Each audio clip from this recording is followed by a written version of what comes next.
Dans l'étroite voie, ailleurs, en comptant sur son secours.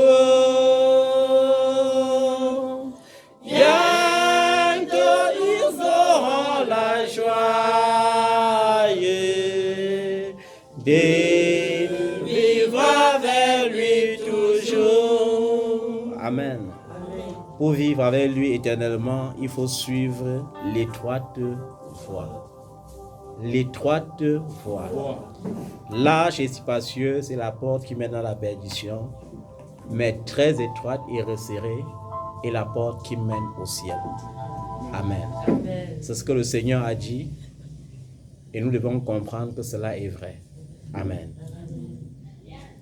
Cela est vrai. Dis à quelqu'un, cela est vrai. Cela est vrai. Dis à quelqu'un, cela est vrai. Cela est vrai. Pour vivre au ciel, il faut se dépouiller. Il faut se dépouiller. Pour vivre au ciel, il faut se dépouiller. Il faut se dépouiller. Pour vivre au ciel, il faut accepter l'œuvre de Gethsémane. Il faut accepter l'œuvre de Gethsémane. Pour vivre au ciel, il faut se dépouiller comme Christ s'est dépouillé. Il faut se dépouiller comme Christ s'est dépouillé. Amen. Amen. Il ne vaut pas la peine d'adorer Dieu lorsque tu sens que tu n'es pas dépouillé. Il ne vaut pas la peine de prétendre le louer quand tu sens que tu n'es pas dépouillé. Amen. Amen. Nombreux sont à l'église aujourd'hui, mais ils ne sont pas dépouillés. Ils sont eux-mêmes assis sur le trône de leur cœur. Ce n'est pas Christ qui règne en eux. C'est leur pensée. C'est leur orgueil. C'est leur prétention. Mais tu vas te souvenir d'une chose. La Bible dit que Dieu résiste aux orgueilleux, mais il fait grâce aux hommes.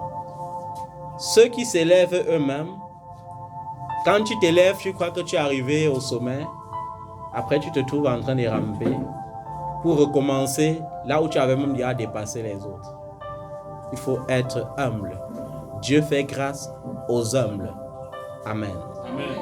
Laisse Christ régner en toi, parce que le meilleur sacrifice que Dieu recherche pour t'exaucer, c'est le cœur. C'est pourquoi même un païen qui n'a jamais entendu parler de Jésus, quand il va vers un homme de Dieu avec un cœur sincère, Dieu lui donne ce qu'il demande d'abord. Il dit même un païen qui n'a jamais connu Dieu et qui n'est jamais entré dans les eaux du baptême comme toi, lorsqu'il entend que l'homme de Dieu là, il y a la solution là-bas, et qu'il s'en va avec un cœur dépouillé, Dieu l'exauce d'abord. Dieu n'est pas seulement le Dieu de ceux qui ont déjà cru. Dieu est le Dieu de tous ceux qui ont été prédestinés à croire. La croyance, la foi, c'est une préscience. C'est-à-dire que de la même manière que plusieurs sont nés pour être sauvés, il y a aussi quelques-uns qui sont nés pour aller en enfer. Même si tu fais n'importe comment, ils vont aller en enfer. Parce que tu dois prier, jeûner. Leurs cornes vont seulement pousser. Tu dois jeûner, prier, ils vont seulement manifester leur nature propre. C'est un peu comme si tu priais pour qu'un sorcier abandonne sa sorcellerie. Et que le sorcier est vraiment décidé à vivre avec sa sorcellerie. Tu vas prier, tu vas te heurter, tu vas te fatiguer, il va toujours s'amplifier dans sa sorcellerie. Amen. Amen. Il est important d'être dépouillé. La Bible dit, même lorsque tu vas dans la maison du Seigneur avec ton offrande, accorde-toi d'abord avec ton adversaire. Accorde-toi avec qui? Ton adversaire. Ça veut dire recherche d'abord la paix avec toi-même, la paix avec ton entourage, la paix avec Dieu. Il y a les gens qui viennent à l'église alors qu'ils ne sont même pas en paix dans leur propre maison. Dans leur propre maison, ils sont divisés, mais ils viennent à l'église adorer. Tu vas adorer qui? La Bible dit que l'église commence d'abord à la maison. C'est pourquoi on dit que si quelqu'un aspire à la charge d'évêque, il a choisi une charge par excellence, mais il faut d'abord qu'il sache diriger sa propre maison. Que tu sois ancien d'église, que tu sois diacre, La Bible dit qu'il faut que tu saches d'abord diriger ta propre maison. C'est-à-dire que si tu n'as pas d'abord ta propre maison, même c'est-à-dire ta propre famille, ça ne vaut pas la peine qu'on te nomme diacre. Ça ne vaut pas la peine qu'on verse l'huile sur ta tête et on dit que tu es diacre. Si on verse l'huile sur ta tête alors que tu n'as même pas encore d'abord ta propre famille à diriger, on dit que tu es diacre, ça veut dire qu'on est menteur. Amen. Amen. Parce que l'exercice de l'amour commence à la maison. L'exercice de la foi avec Dieu commence avec toi-même et tes propres enfants à la maison. Et la Bible dit que tes enfants doivent être le bon exemple. Amen. Amen. Ils doivent être quoi? Le bon exemple. Donc, bien aimé, nous sommes en juillet. Ça veut dire que nous sommes déjà au 7e mois. Mais la question est celle-ci. Seras-tu réellement béni avant la fin de cette année? Seras-tu réellement établi dans ta bénédiction en cette année 2022? Seras-tu? Rien n'est impossible à Dieu. Amen. Amen. Rien n'est impossible à Dieu. La Bible dit, un jour devant Dieu sont comme 1000 ans et 1000 ans sont comme un jour. Ça veut dire que Dieu est tout disposé à te bénir.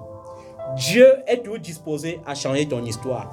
Mais est-ce que ton cœur est prêt? Est-ce que l'état de ton cœur est prêt à recevoir la bénédiction de Dieu? Amen. Amen. Est-ce que l'état de ton cœur, l'état de ta pensée est prêt à recevoir la grâce de Dieu dans ta vie? Il faut que tu te dépouilles. Pendant que tu écoutes cette parole et même lorsque tu rentres à la maison dans tes méditations, médite de manière à dire, Seigneur, expose toutes les zones de ma vie qui doivent être dépouillées ou qui attendent le dépouillement pour que je sois réellement dépouillé. Dieu ne peut pas te bénir si tu as les bagages inutiles qui t'encombrent. Il y a les bagages que nous portons souvent. Les bagages qui ne viennent pas de Dieu. Mais nous on porte. Ça nous traîne en arrière. Il faut que tu sois dépouillé. Les bagages que tu traînes peuvent être une compagnie que Dieu aimerait que tu te sépares.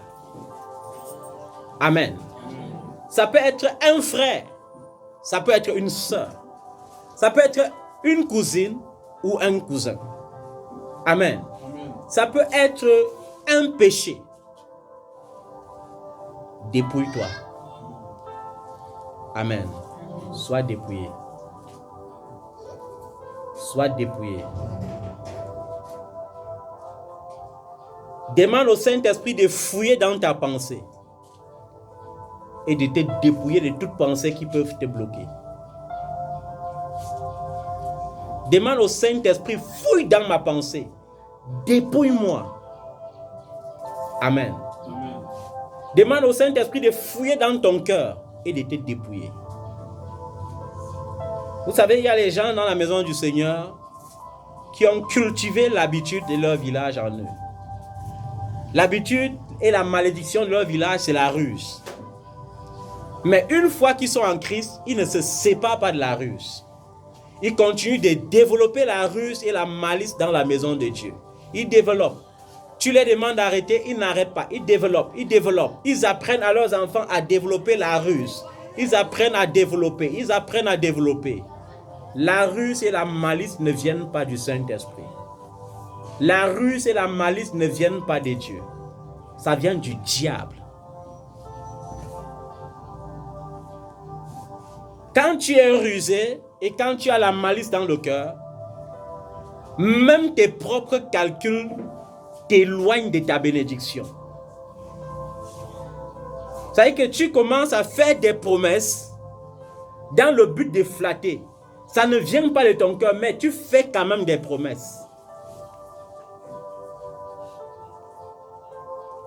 Tu commences à dire, je vais faire ceci pour Dieu, je vais faire cela pour Dieu, je vais faire ceci pour Dieu, je vais faire cela pour Dieu. Pourquoi? Parce que tu crois qu'en disant cela, tu dois toucher le cœur du serviteur de Dieu et le pousser à aller devant la face de Dieu pour toi. Pourtant, Dieu lui-même ouvre les yeux de son intelligence et il voit que ton cœur est en train de véhiculer la malice et la tromperie. Amen. Amen. Il faut que tu sois dépouillé de cela. Trop de calculs égale trop de blocages. Il y a des gens dans la maison de Dieu, ce n'est plus leur blocage, ce n'est plus un démon. Leur blocage, ce n'est même plus les sorciers. Mais ils veulent t'obliger à envoyer le feu même sur ce qui n'existe pas. Alors qu'il faut envoyer le feu juste sur leur caractère. Il faut envoyer le feu juste sur leur cœur, sur leur pensée. Qu'ils soient dépouillés. Sois dépouillé au nom de Jésus. Amen. Sois dépouillé parce que je suis fatigué des enfants qui servent Dieu et qui ne changent pas. Sois dépouillé parce que je suis fatigué des enfants qui servent Dieu et qui ne voient pas Dieu. Sois dépouillé parce que moi-même je suis pressé de te voir béni. J'ai tout dit aux gens et je continue de dire. Ma vie et mon bonheur ne dépendent pas de tes bénédictions.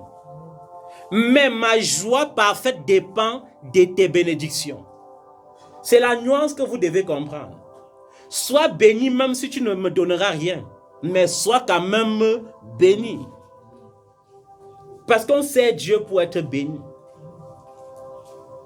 On ne sait pas Dieu pour vivre les mêmes échecs chaque année. On ne sait pas Dieu pour rester sur place les mêmes. Chaque année, c'est les mêmes histoires. On t'a connu en 2020, tu portais telle babouche. En 2022, ça s'est coupé, tu as remplacé à le même. Non. Ce n'est pas ça Dieu. Amen. Amen. Nous avons vu comment la ruse, comment le Seigneur rend le salaire de la ruse. Jacob signifiait usurpateur. C'est pourquoi il était impossible que Jacob soit béni sans que Dieu change son nom. C'est pourquoi lorsqu'il y a eu la lutte entre l'Éternel et Jacob, la bénédiction que Jacob a demandé à Dieu, c'était de changer son nom. Si tu ne me bénis pas, si tu ne changes pas le nom que je porte, je ne te lâcherai point.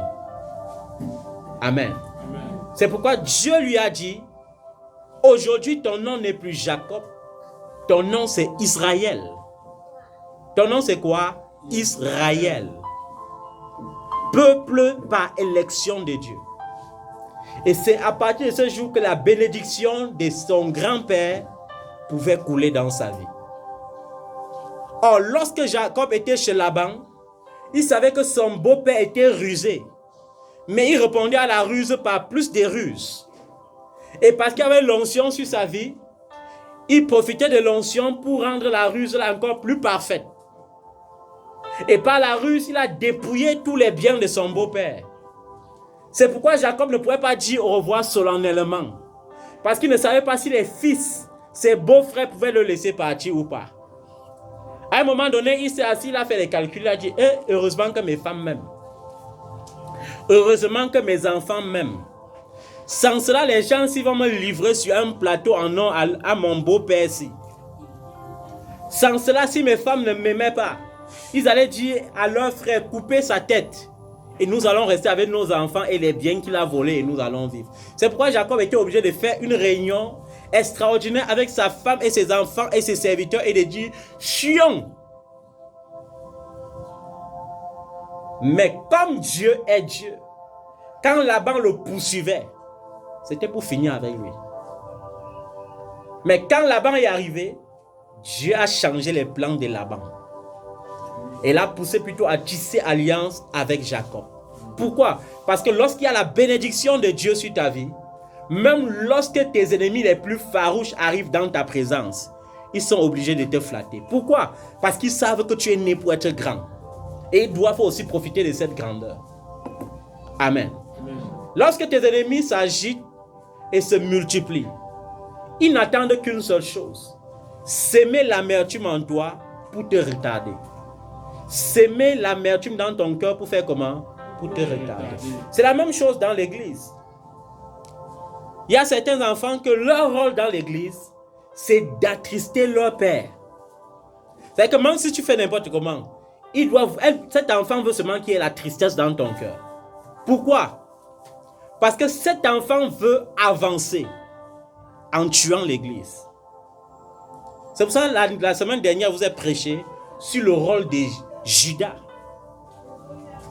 Quand Jésus a choisi les 12, est-ce que c'est quelqu'un qui avait choisi? Est-ce que Dieu peut faire l'erreur? Qui a choisi Judas? C'est Jésus. Quel était le rôle de Judas? Garder l'argent de l'église en volant sa part sur ça. Amen. Amen. Quel était son rôle et son but qu'il le prédestinait sur la terre? Sa mission, c'était de livrer le Fils de l'homme. Il ne pouvait pas échapper à ça. Il ne pouvait pas. Même si tu priais, même si tu jeûnais, le diable allait passer par lui. Amen. Amen. C'est pourquoi je dis que par la grâce de Dieu, ne sois jamais le canal par lequel le diable doit apporter le scandale dans la maison de Dieu. La Bible dit que vers la fin du système des choses, la charité d'un grand nombre disparaîtra. Et il y a une servante de Dieu qui me disait, mais homme de Dieu, est-ce qu'on ne peut pas prier pour que ça change? Est-ce qu'on ne peut pas prier pour que l'amour soit restauré dans les cœurs? Et je lui disais, on ne peut pas prier pour annuler ce que le Seigneur a lui-même prophétisé. Le Seigneur a prophétisé que vers la fin, la charité, l'amour dans le cœur d'un grand nombre disparaîtra. C'est pourquoi dans l'église aujourd'hui, nous vivons un parfait théâtre. Un parfait théâtre d'hypocrisie. D'hypocrisie des gens qui s'assemblent et qui dansent la même chanson, mais étant divisés dans les cœurs, mais calculant dans leur cœur, mais jalousant dans leur cœur, mais maudissant dans leur cœur. Donc dans leur cœur, ils maudissent, mais avec leur bouche, ils sont en train de louer Dieu. Avec leur corps, ils sont en train d'adorer Dieu jusqu'à ce que la sueur coule. Mais le centre d'intérêt de Dieu, leur cœur, est loin de Dieu. C'est un théâtre. La charité. Et elle m'a dit, quelle est donc la solution? J'ai dit, la solution, c'est de savoir toujours faire ta part. Faire sa part, c'est quoi? C'est aimer sans attendre d'être aimé. C'est aimer sans rien attendre en retour. C'est donner l'amour au maximum. Parce que c'est l'amour qui peut changer le monde. C'est l'amour qui peut transformer le monde. Ce n'est pas les calculs. Ce n'est pas la loi du thallium. Ce n'est pas le donnant-donné. Amen. La Bible dit, paissez le troupeau de Dieu avec amour. Amen. Et on dit aussi aux enfants, faites en sorte que ceux qui vous paissent n'éprouvent pas de la tristesse à votre sujet. Les enfants, que lorsque leur nom passe dans ta pensée, c'est la tristesse directement. C'est-à-dire leur nom seulement, pire encore leur présence. Et ça va être la même chose dans ta vie. Il faut que tu mettes un filtre dans ta vie. Tu demandes à Dieu, tamise les gens. Parce qu'il y a les gens que tant qu'ils seront physiquement à côté de toi, tu ne seras jamais béni. Il y a les gens que tant que tu marcheras avec eux, tu ne seras jamais béni. Même dans ta propre famille, il y a les gens qui sont là, leur rôle c'est le service des renseignements. À quel niveau se trouve-t-il déjà? Ce n'est pas pour t'acclamer, c'est pour orienter leur prière, pour que tu échoues. C'est pourquoi je vous avais dit que vous qui donnez tous les renseignements à Satan, après vous êtes surpris que vous perdez les combats, alors que c'est vous qui les donnez les renseignements. Mais j'ai vu les gens capables de ne pas donner les renseignements à Satan. Moi je croyais que quand tout le monde obtient son visa, il filme, il présente. Mais Dieu m'a montré des enfants cette année capables de voyager sans que le monde ne soit au courant. Et c'est très important. J'ai eu, par la grâce de Dieu, 2 enfants qui ont voyagé ce mois de juillet. Une pour les États-Unis d'Amérique. C'est que tu vas dans son statut, pas des renseignements. C'est dans l'inbox qu'elle dit, papa, je suis dit à tel niveau. Et j'étais surpris. Et je me suis dit, peut-être c'est une maman. Peut-être c'est parce que c'est une maman. Mais à la fin, j'ai compris. Elle a compris le principe.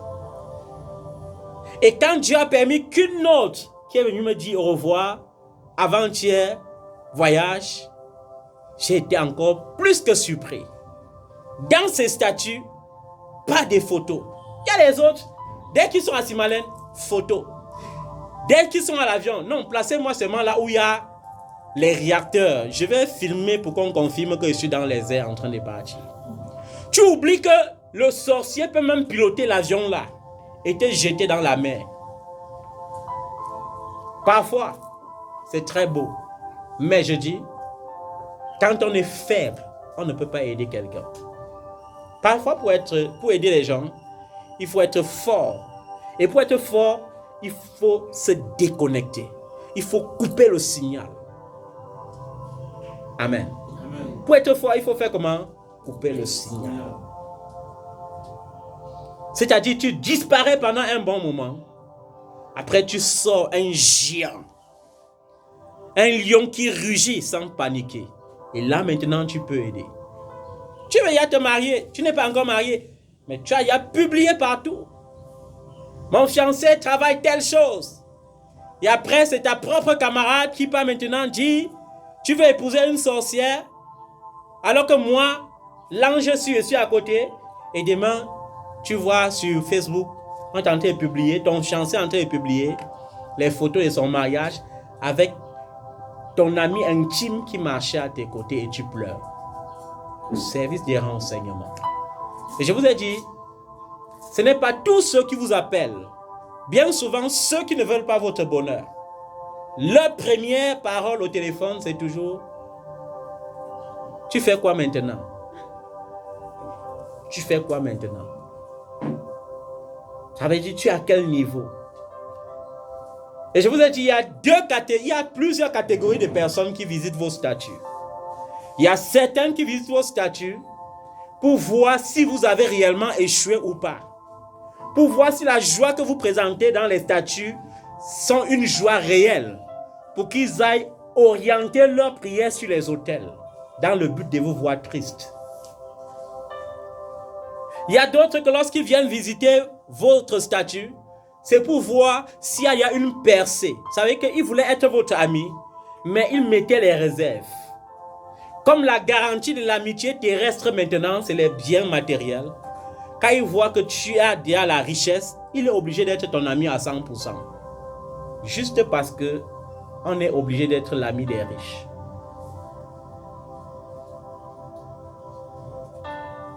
Et il y a d'autres que lorsqu'ils visitent vraiment votre statut, c'est avec un cœur sincère. Pour dire, Seigneur, gloire à Dieu, tu les as bénis. Gloire à Dieu, tu as changé son histoire. Mais combien sont ceux-là qui, même dans l'église, lorsqu'ils acclament un mariage, acclament avec le cœur? Combien?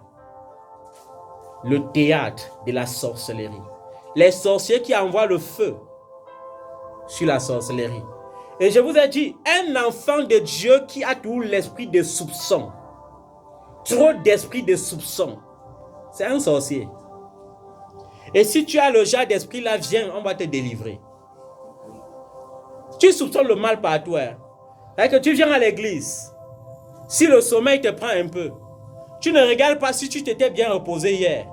Tu commences à dire, c'est la soeur telle ou le frère tel qui envoie les flèches de la sorcellerie pour me faire dormir. Sorcier.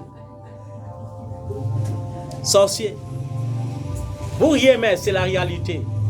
Il y a une bande de sorciers hypocrites dans l'église de Jésus-Christ. Mais je prie que Dieu les dépouille. Amen. Il y a deux choses que je demande à Dieu cette année. Que Dieu dépouille l'église des sorciers hypocrites. Que Dieu dépouille son église des faux qui se disent vrais. Parce que les faux sont les Judas. Ce sont des Judas. Leur rôle, c'est d'amasser les gens pour les envoyer en enfer. C'est pourquoi leur message n'est jamais centré sur le ciel. Leur message est centré sur les choses de la terre. C'est que tu payes ton ticket pour l'enfer avec ton propre argent. Et tu jeûnes même pour ça. Amen. Si tu es agent des théâtres d'hypocrisie dans l'église, repens-toi et sors de cela. Que ça ne passe pas par toi. On dit le scandale arrivera, mais malheur à celui par qui le scandale arrive. L'amour d'un grand nombre disparaîtra, mais prie et dis au Seigneur, lorsque l'amour disparaîtra, que ton amour me remplisse davantage et ne disparaisse jamais. Il y a des gens qui refusent de demeurer authentiques parce qu'ils veulent calculer le mal ou le bien qu'on les a fait. Tu ne fais pas le bien pour attendre le bien. Et même s'il faut attendre le salaire du bien, c'est Dieu qui sait récompenser le bien. Lorsque tu fais le bien, tu as sémé pour des choses durables. Même si tous ceux à qui tu faisais du bien deviennent des hypocrites, des ingrats, que cela ne te pousse pas à changer ce que tu es. Fais du bien. Il y a des gens que lorsque Dieu les a créés, il les a créés avec un cœur pour faire du bien. C'est-à-dire que même si tu les fais du mal n'importe comment, ils vont faire du bien. Et ces gens de personnes, l'ennemi prie pour qu'ils aient seulement un peu d'amertume dans le cœur. L'amertume, c'est un blocage. L'amertume, c'est un blocage. Comment tu peux toi-même calculer avec quelqu'un qui voit une fourmi noire sur une pierre noire dans la nuit noire? Comment tu peux faire le calcul avec ce genre de personnes? On dit que Dieu voit partout. On dit que les ténèbres devant lui sont comme lumière. Et tu veux calculer comment? On dit qu'avant que tu ne penses, il connaît déjà. Avant que la parole ne sorte de ta bouche, il connaît déjà. Et tu veux jouer à la ruse avec Dieu comment? Dieu veut que tu te dépouilles. Amen. Dieu veut que tu... Dieu n'a pas changé son calendrier pour 2022. Dieu n'a pas changé ses plans pour 2022. Amen. Mais Dieu veut que ton cœur soit disposé à recevoir ce qu'il a promis pour toi. Ce n'est pas parce qu'on est en juillet que tu penses que les mariages sont finis. Non. Ce n'est pas parce qu'on est en juillet que tu penses que les voyages... Non, c'est pas fini. Non. Ce n'est pas parce qu'on est en juillet que tu penses que c'est... Non, l'année n'est pas terminée. Que le diable ne te trompe pas. Mon Dieu, qui est notre Dieu, est le Dieu même de la dernière heure. Si ton cœur est disponible, il va te bénir. Cesse d'envoyer le feu sur ce qui a été déjà vaincu à la croix. Beaucoup d'enfants de Dieu n'ont pas le repos parce qu'ils ne se donnent même pas eux-mêmes du repos. Depuis qu'ils ont cru, on les a donné seulement l'évangile du combat. C'est-à-dire que dès qu'il est fini le jeûne des 21 jours, je prends le jeûne des 10 jours. Dès qu'il est fini le jeûne des 10 jours, je prends le jeûne des 2 semaines. Dès qu'il est fini le jeûne des 2 semaines, je prends le jeûne d'une semaine. Après, je prends le jeûne d'Esther. Après, je prends le jeûne de Daniel. Après, je prends le jeûne de David. Prends même le jeûne de Jésus. Pourquoi tu ne prends pas le jeûne de Jésus? Nous avons le choix. Soit accepter le repos que Dieu nous a donné gratuitement par le sacrifice de Jésus-Christ, soit nous mettre dans les combats inutiles pour combattre ce qui est déjà vaincu. Si donc ta vie c'est le combat tous les jours, pourquoi Jésus est mort? Pourquoi tu dis pourquoi tu dis que Jésus est vainqueur? Tu dis que Jésus est vainqueur. Mais les mêmes sorciers, tu les combats. Les mêmes sorciers que tu combattais en 2000, 22 ans plus tard, nous sommes en 2022, tu continues toujours de combattre les mêmes sorciers. Mais ça veut dire que ton Jésus là est problématique. Il y a un problème avec ton Jésus. Il y a un problème. Si la vie d'un enfant de Dieu est seulement focalisée sur les combats spirituels toutes les nuits, c'est qu'il n'a pas encore connu Dieu. Il n'a pas encore connu le véritable. Il n'a pas connu. Ta vie chaque nuit devait être les nuits de la rencontre dans la nuit. Dans la nuée, il y a la manne. Ça devrait être les nuits de déclarations prophétiques sur ta vie. Laisse les sorciers tranquilles. Dépouille-toi. Laisse les sorciers tranquilles. Enlève le mauvais caractère. Amen. Et nous sommes en train de parler du mauvais caractère. Le mauvais caractère, c'est le vieil homme. Le vieil homme, c'est ton ancienne nature. Quelle est la nature que tu avais lorsque tu rencontrais Jésus? Quel est le péché qui t'animait le jour où tu as connu Jésus? Est-ce que tu es ce chrétien qui apprend toujours sans parvenir à la connaissance de la vérité? C'est qu'il y a problème. C'est que ton problème n'est plus le sorcier. Ton problème, c'est le vieil homme. Dépouille-toi. Amen. Dans le livre des Galates, chapitre 5, on a parlé des œuvres de la chair. Et il faut que tu te dépouilles des œuvres de la chair. Tu vas lire cela à la maison, Galates 5, versets 16 à 18.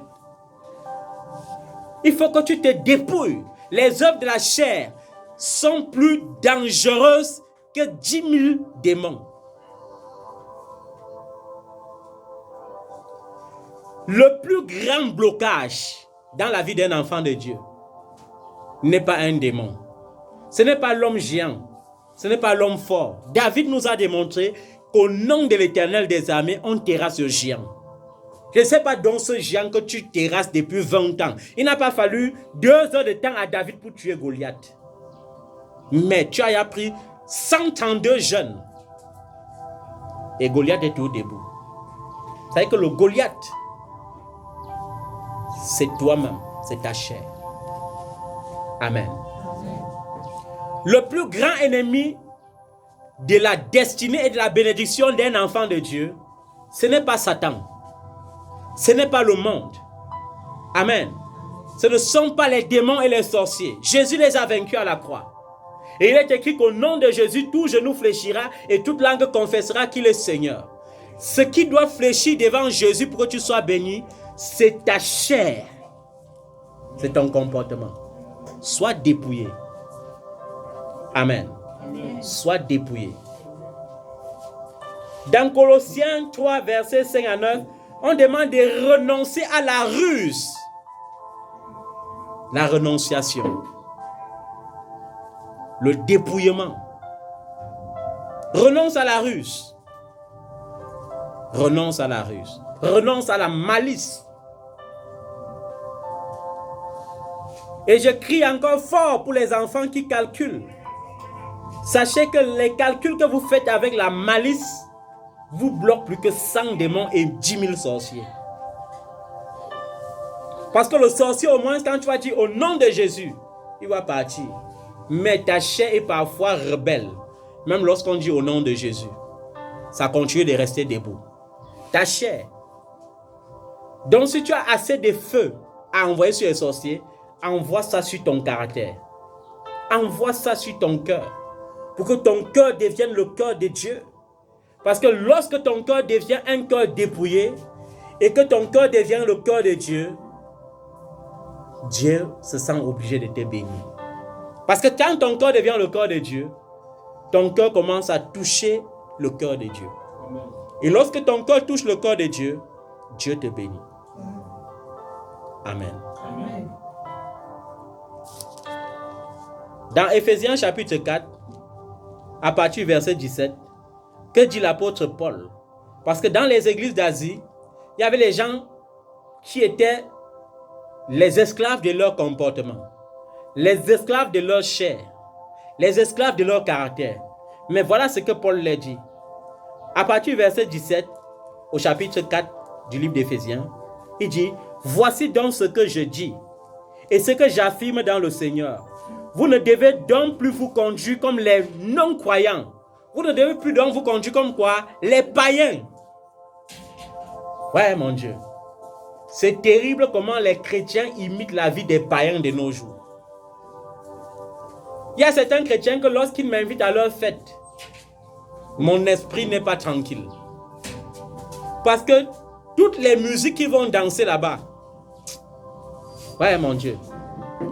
Tu vois comment Jézabel défile partout dans la salle. Tu vois comment la reine des côtes défile partout dans la salle. Tu vois comment la reine du ciel est en train de rire. Parce que toute leur musique incarne seulement cela. Et parfois tu es surpris. Tu te demandes, mais Seigneur, est-ce que je n'exagère pas? Seigneur, est-ce que peut-être je n'exagère pas? Parce que tu vois la quantité de whisky qu'ils boivent. Tu vois la quantité de vin qu'ils boivent. Mais, comme le Saint-Esprit dit en toi que, gars, n'imite pas ça.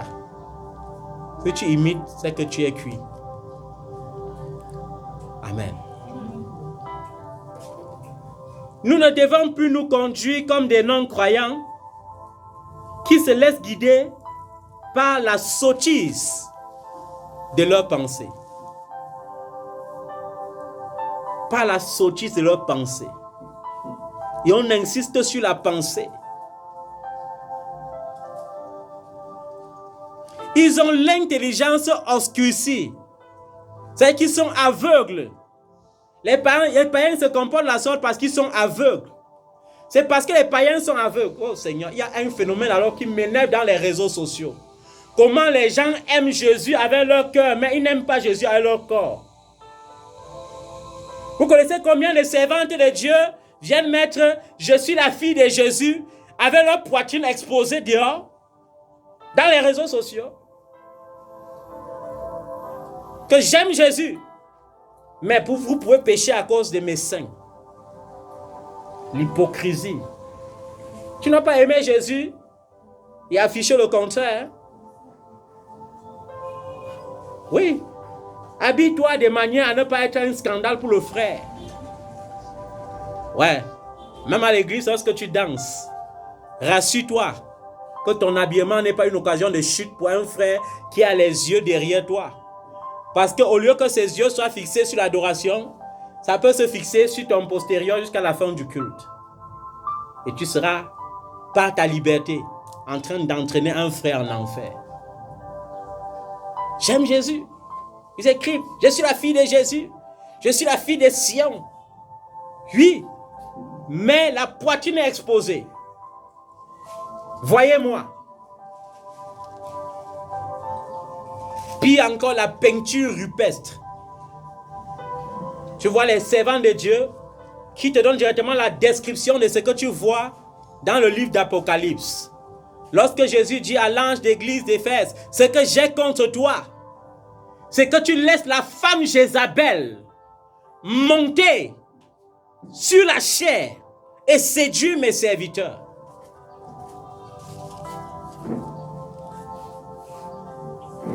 Ce que tu prêches doit refléter ce que tu vis.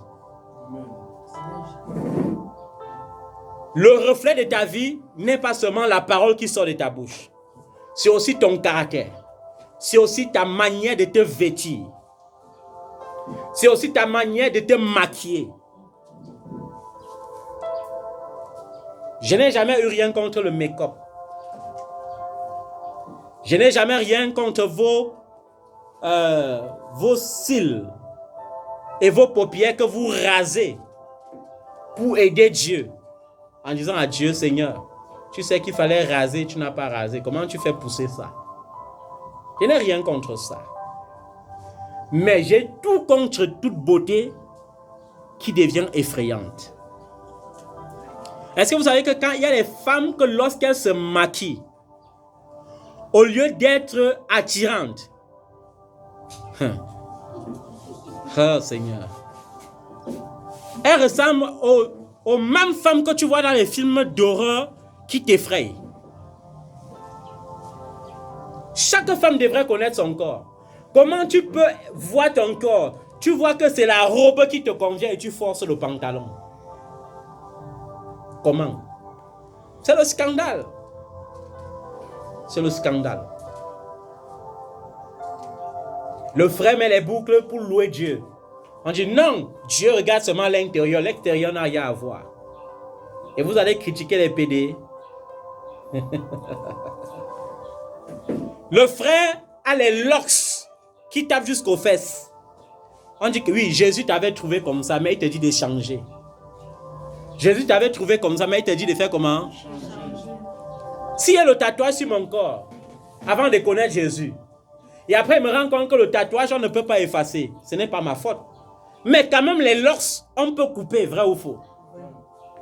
Si elle ne coupe pas. Non, c'est pour prêcher. Vous savez, l'évangile est devenu une forme de psychiatrie, des sciences de psychiatrie. On a transformé l'évangile de Jésus-Christ en thérapie de psychiatrie. C'est-à-dire qu'on devient des psychologues.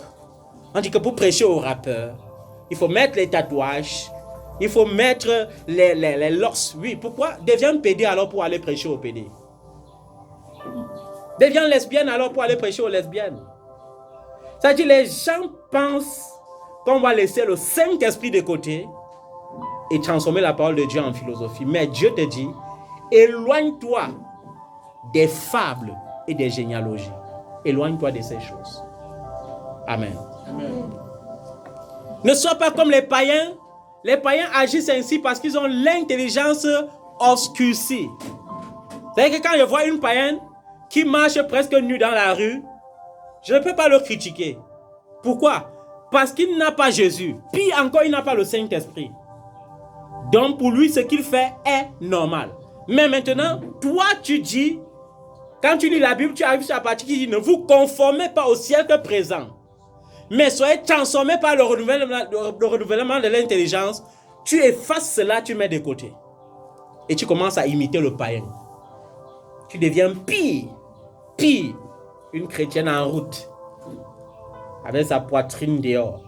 Une chrétienne dehors, dans la rue, avec sa nudité exposée au grand public.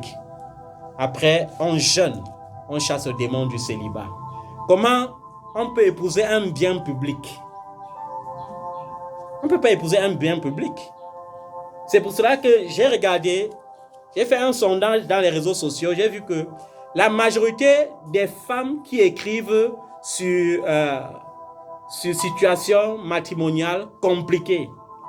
Non, ça va être compliqué parce qu'elles ont tout au moins 4900 ou 5000 amis.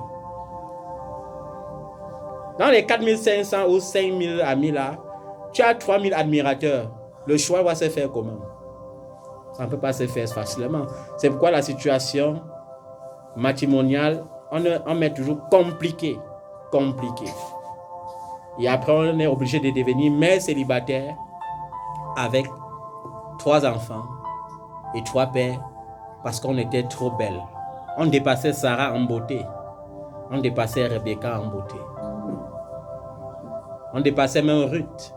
On dépassait même Esther. On ne refuse pas, ça peut arriver. Comme il y a un serviteur de Dieu qui est venu poster un jour, il a dit que tous les enfants qui sont nés hors mariage sont des maudits. Et je lui ai dit, vous savez que moi-même je suis maudit. Autant tu m'appelles papa. David, vous savez que David n'avait même pas le droit d'être serviteur de Dieu, homme selon le cœur de Dieu. Ça peut arriver.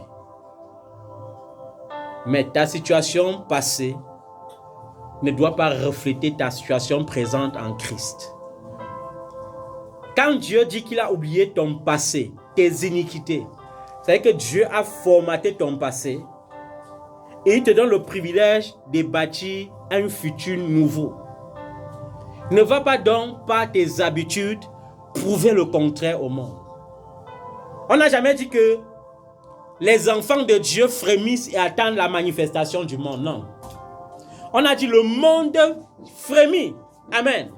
Le monde et attend quoi? La manifestation des fils de Dieu. Tu es né pour briller. On brille par le reflet de Christ. On ne brille pas parce qu'on imite le monde. On ne brille pas. N'achète pas le iPhone dernière version parce que tu crois que c'est ça qui va montrer que tu es béni. Non, achète parce que c'est le temps. N'achète pas la voiture dernière génération parce que tu crois que c'est ça qui va refléter Christ. Non. Ce n'est pas ça. Né pour être brillé, cela ne signifie pas ça. C'est pourquoi Jésus pouvait dire « Heureux les pauvres en esprit ». Les pauvres en esprit. La seule pauvreté qui m'effraie, c'est la pauvreté en esprit. La pauvreté matérielle ne peut pas m'effrayer parce que c'est Dieu qui a tout créé. Et s'il est mon Père, il me donnera tout ce qui est nécessaire pour moi. Mais la pauvreté spirituelle, c'est quelque chose. Parce que lorsque tu es pauvre spirituellement, tu ne peux rien bâtir. Tu ne peux rien. Et on te dit, les païens sont étrangers à la vie de Dieu à cause de leur ignorance qui est en eux. À cause de l'endurcissement de leur cœur. Ils ont perdu tout sens moral et sont livrés à la débauche pour commettre avec avidité toutes sortes d'impuretés. Mais vous, ce n'est pas ainsi que vous avez appris à connaître Christ.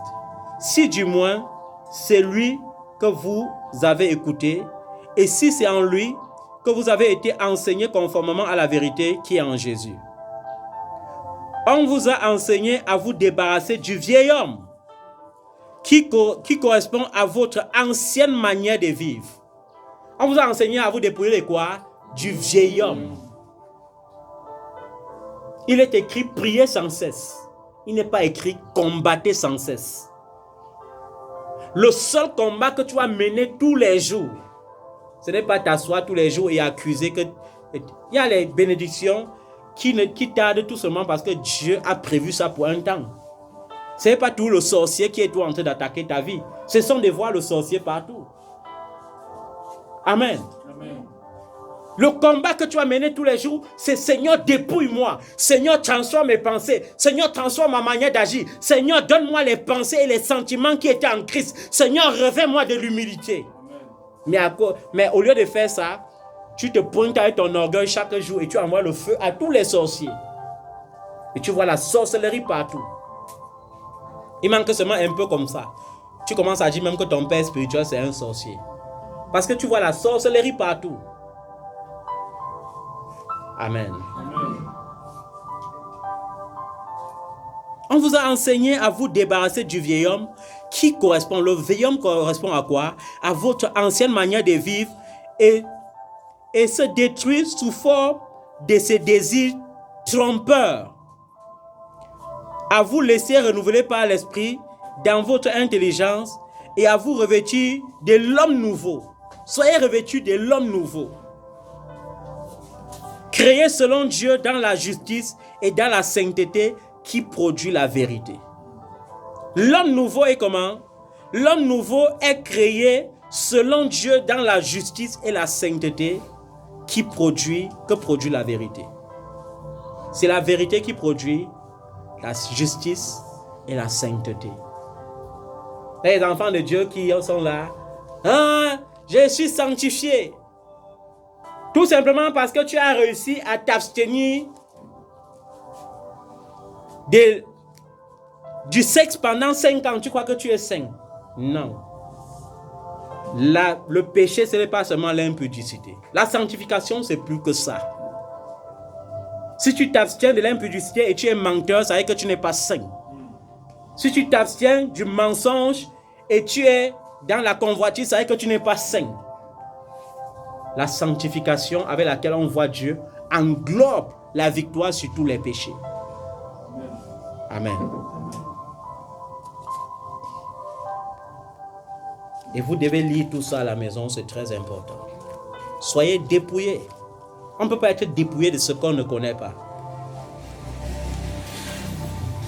Mais maintenant, Colossiens, chapitre 3, du verset 8 au verset 11, l'apôtre Paul dit, « Mais maintenant renoncez à tout cela, à la colère, à la fureur, à la méchanceté, à la calomnie, aux grossièretés qui pourraient sortir de votre bouche. » Quand je vois certains enfants de Dieu qui font des commentaires bidons, comme les gens, comme les païens.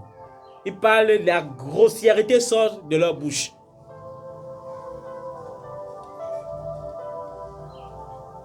Colossiens chapitre 3, du verset 8 au verset 11. Ne vous mentez pas les uns aux autres, car vous êtes dépouillés du vieil homme et de ses manières d'agir. Vous avez revêtu l'homme nouveau qui se renouvelle pour parvenir à la vraie connaissance, conformément à l'image de celui qui l'a créé. Il n'y a plus ni juif, ni non-juif, ni circoncis, ni incirconcis, ni étranger, ni sauvage, ni esclave, ni libre, mais Christ est en tous et en tout et en tous. Amen. Soyez dépouillés du vieil homme. Quand tu es dépouillé du vieil homme, ton adoration invite Dieu à descendre.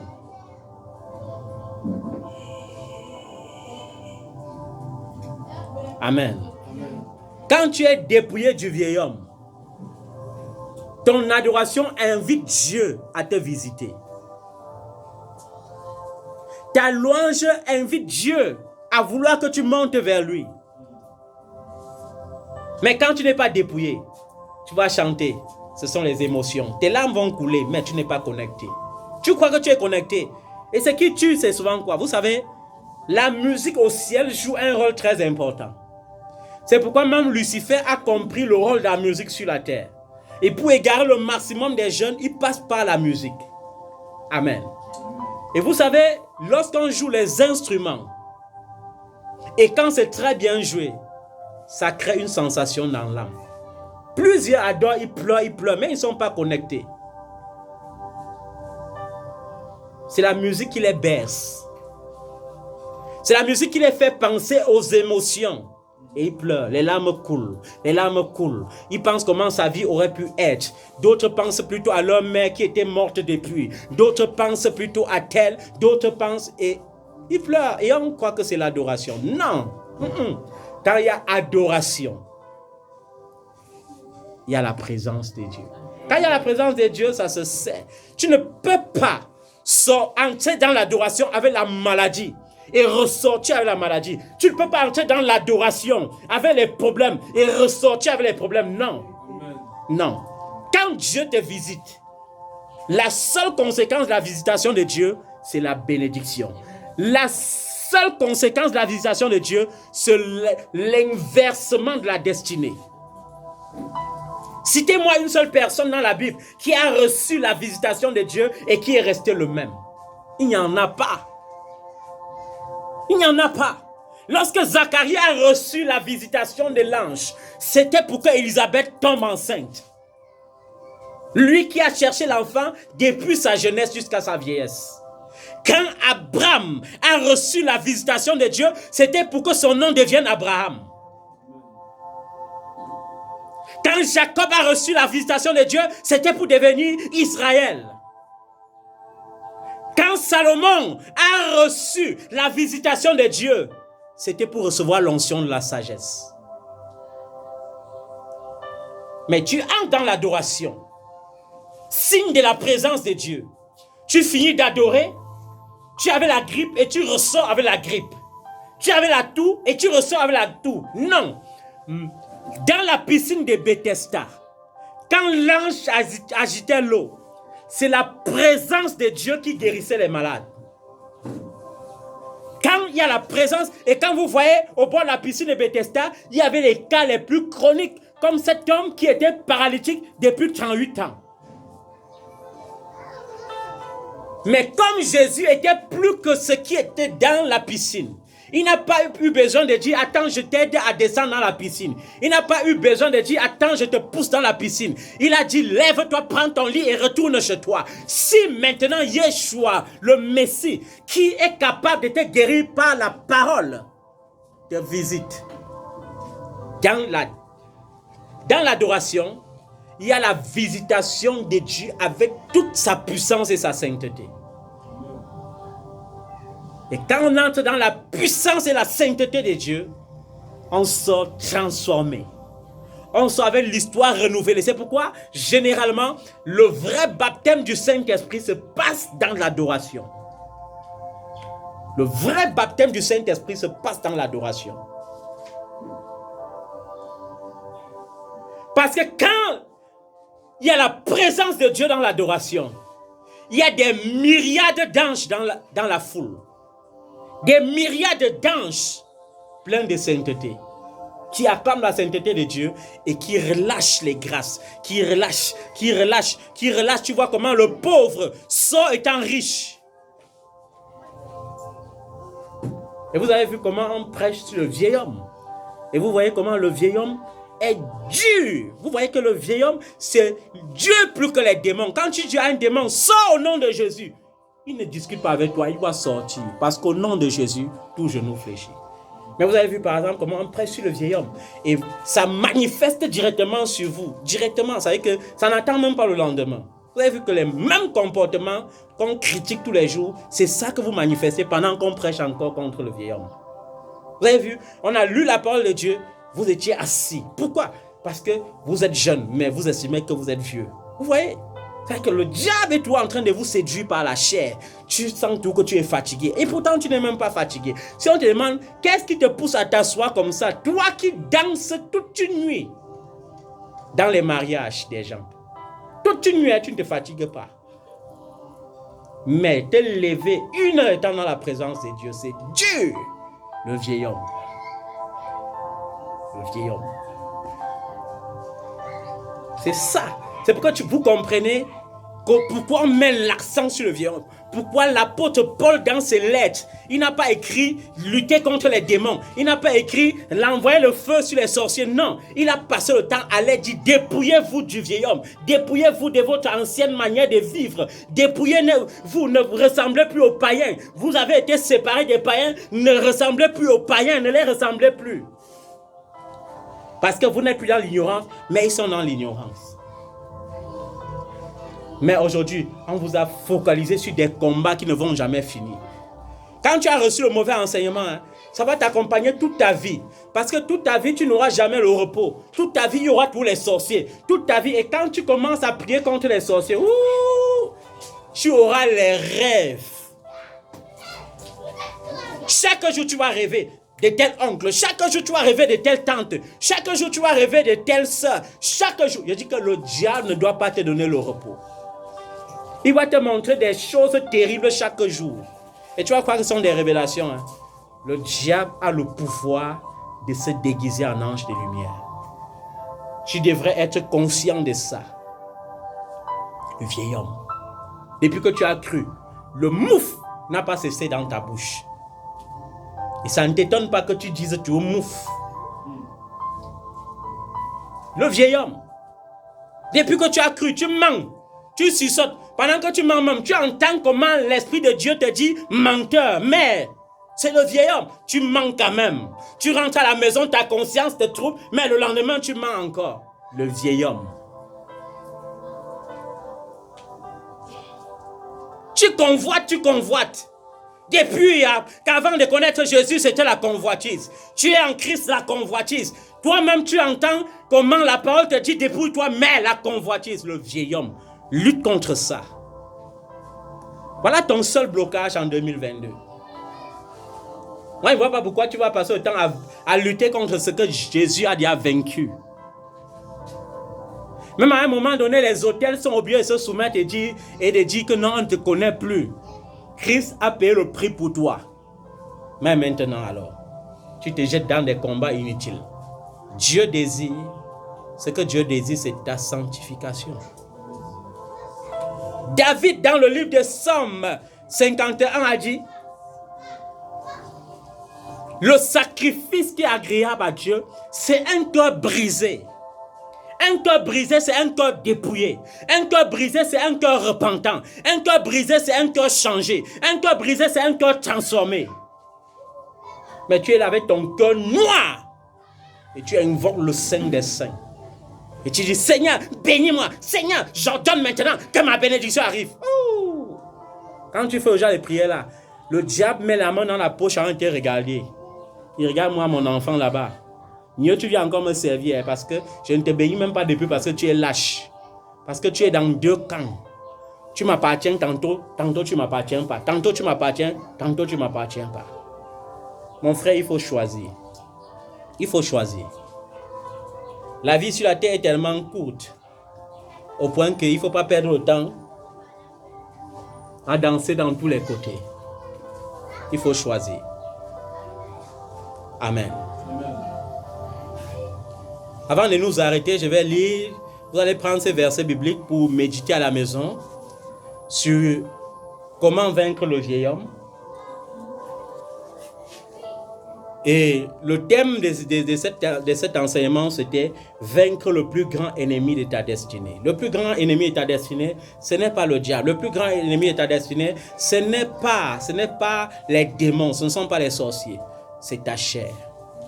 C'est pourquoi lorsqu'on parle de la nouvelle naissance, on dit à ceux qui l'ont reçu, la parole a devenu le pouvoir de devenir enfants de Dieu. Ils ne sont plus nés de la volonté de la chair ou du sang, mais ils sont nés de la volonté de Dieu.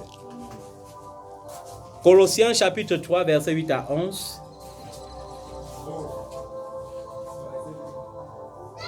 Romains 6, verset 6. Éphésiens 4, verset 17 à 24.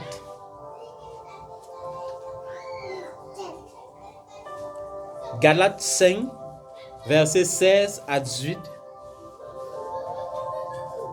1 Pierre chapitre 2, verset 1. 1 Pierre chapitre 1, verset 1 à verset 14. 1 Pierre chapitre 2, verset 24. 1 Jean chapitre 1, verset 6 à 7. Hébreux 5, verset 14. 2 Pierre chapitre 1, verset 5 à 9. Romains 8, verset 12 à 13. Tite chapitre 2, verset 12 à 13. 1 Thessaloniciens 4, verset 3. Colossiens 3, verset 5 à 9. 1 Corinthiens 6, verset 18. Éphésiens 4, verset 31.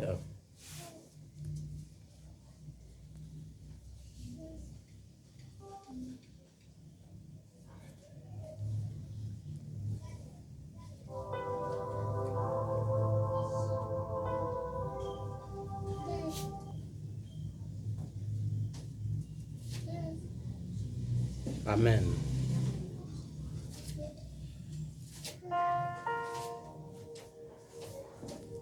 Matthieu 9, verset 17.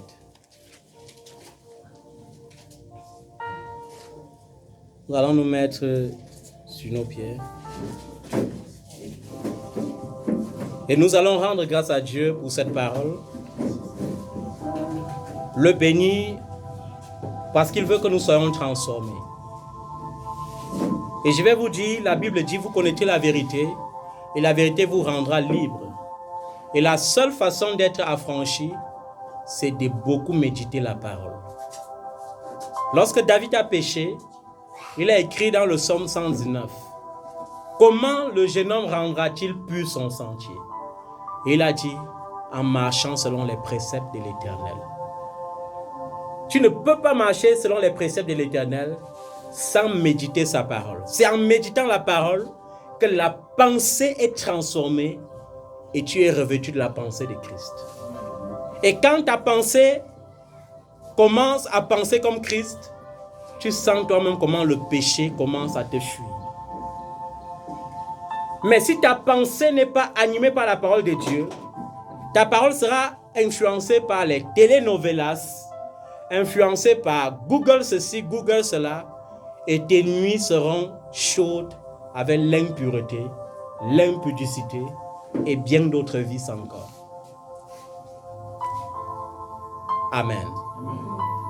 Est-ce que tu peux adorer le Seigneur ce matin avec un cœur dépouillé, de manière à ce que sa visitation vienne transcender ta vie, transformer ton histoire, de manière à ce que sa visitation vienne te bénir, de manière à ce que sa présence vienne arracher les maladies, les infirmités de ton corps, vienne enlever l'échec de ta vie, vienne changer ta position sociale. Est-ce que tu peux adorer Dieu de cette façon ce matin?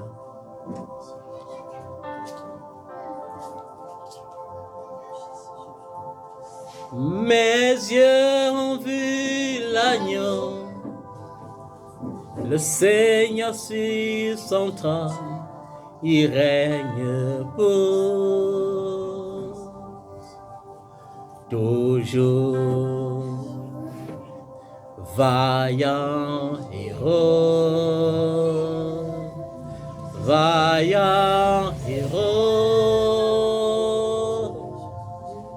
mes yeux ont vu l'agneau, le Seigneur sur son trône, il règne pour toujours. Il m'a touché, il m'a touché, mes yeux ont vu l'agneau, le Seigneur sur son trône, il règne pour toujours.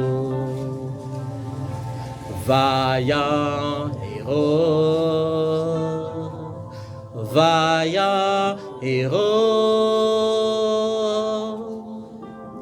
élevé par tous les peuples, rassemblés pour l'adorer, vaillant héros, vaillant héros.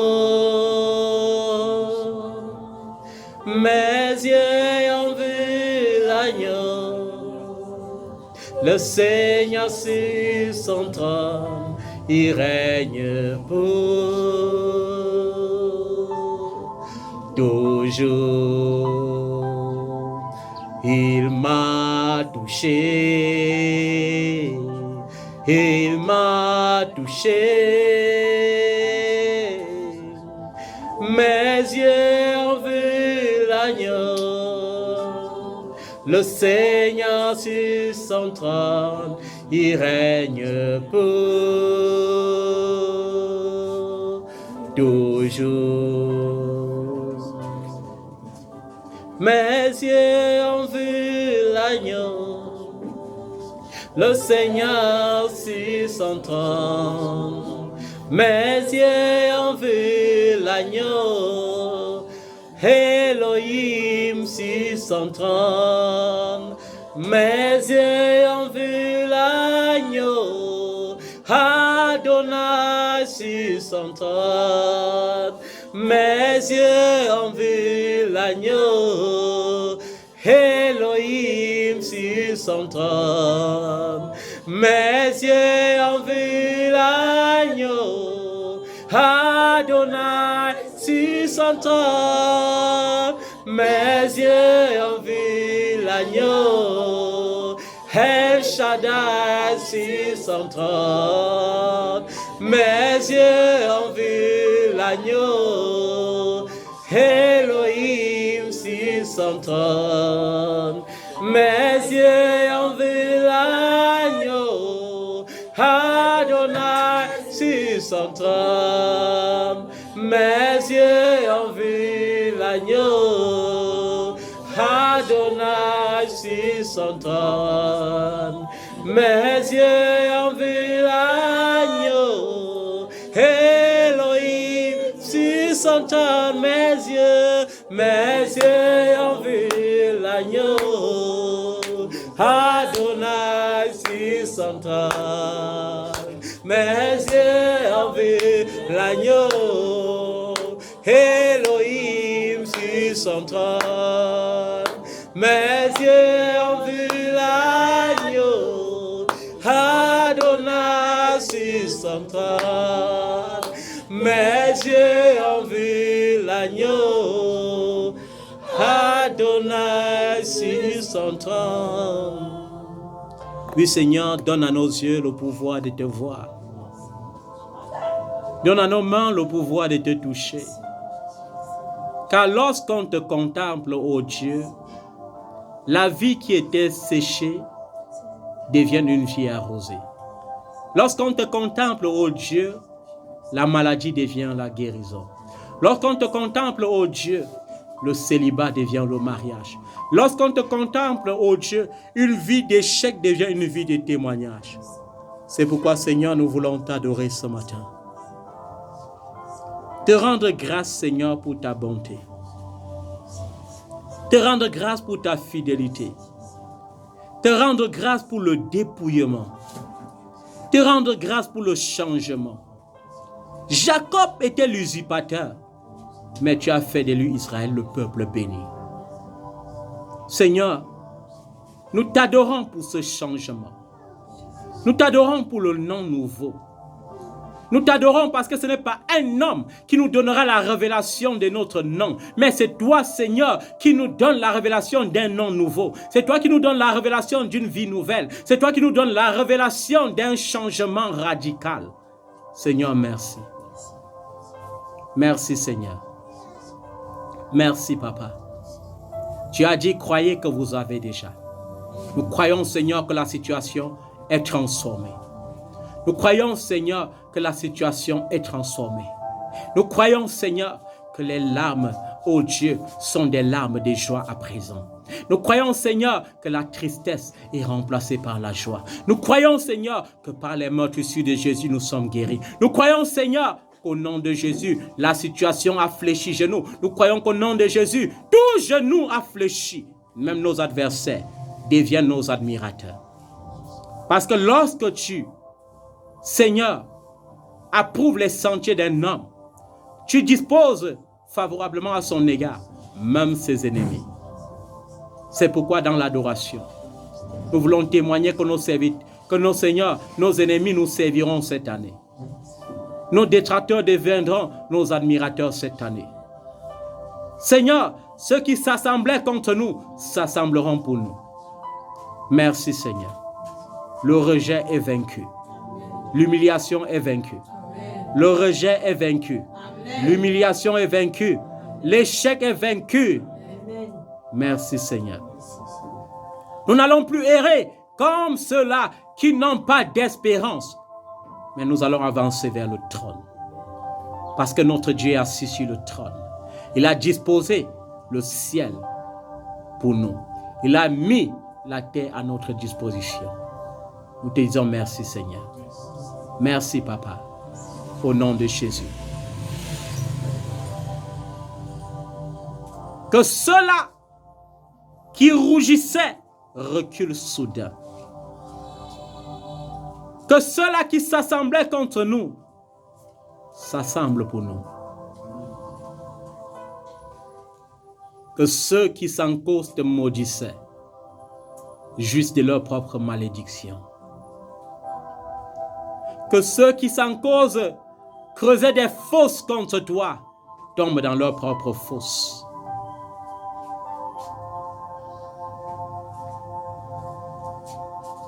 Merci, Seigneur, pour la victoire.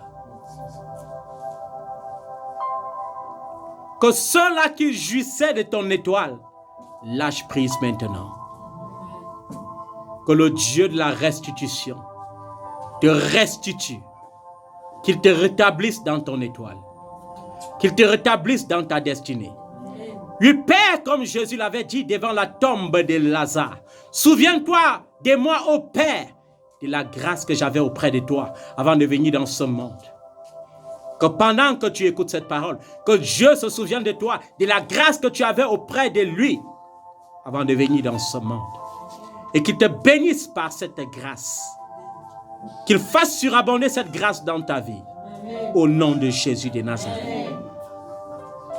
Dans ta présence, ô Dieu, il y a des délices éternelles. Merci, Papa. Merci, Papa. Merci, Papa. Au nom de Jésus. Au nom de Jésus. Amen.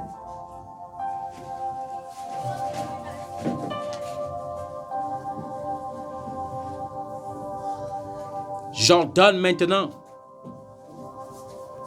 que cette étoile, Seigneur, brille. J'ordonne la restitution totale, étant dans ta présence, ô Dieu. que les sources par lesquelles l'ennemi trafiquait, tout ce que l'ennemi avait volé dans ta vie, en passant par les rêves, qu'aujourd'hui l'Éternel te restitue maintenant tes dons. Qu'il te restitue tes possessions. Au nom de Jésus de Nazareth. Amen. Que tout ce que l'ennemi a volé en envoyant une femme ou un homme dans ta vie, que l'Éternel te restitue cela. Au nom de Jésus de Nazareth. Que tout ce que l'ennemi a volé en envoyant les esprits impurs et les démons pour te dépouiller.